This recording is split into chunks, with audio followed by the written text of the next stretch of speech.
Indigo संकट पे Delhi high court ने कड़ा रुख अपनाया है। दिल्ली हाईकोर्ट का कहना है कि जब इंडिगो यात्रियों से डबल किराया या फिर दूसरे फ्लाइट्स वाले डबल किराया, ट्रिपल किराया, 5 गुना किराया वसूल कर रही थी तो सरकार क्या कर रही थी? क्या ये सरकार की लापरवाही नहीं है? ये मैं नहीं कह रहा हूं, हाईकोर्ट का कहना है। हाईकोर्ट कह रही है कि इतनी बड़ी प्रॉब्लम हो रही है हमारे देश में, सरकार क्या कर रही थी?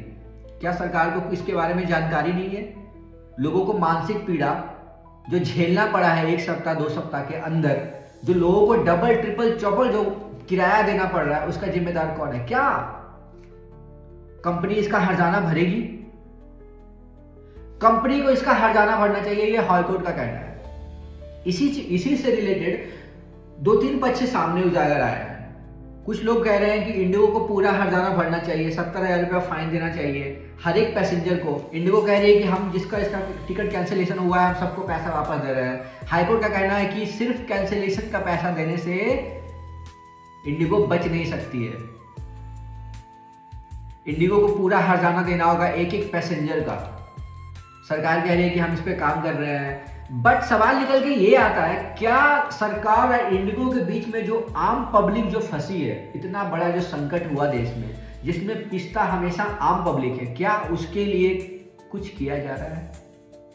सिर्फ आके सॉरी बोल देना सॉल्यूशन हो जाता है चीजों का? क्या हम किसी को सॉरी बोल दिया सॉल्यूशन हो जाता है? सॉरी तब एक्सेप्टेबल है जब किसी छोटी चीजों में गलतियां होता है, तब आप किसी को सॉरी बोल देते हो, चलो समझ में आता है कि यार चलो सॉरी हो गया, चीजें खत्म हो गया।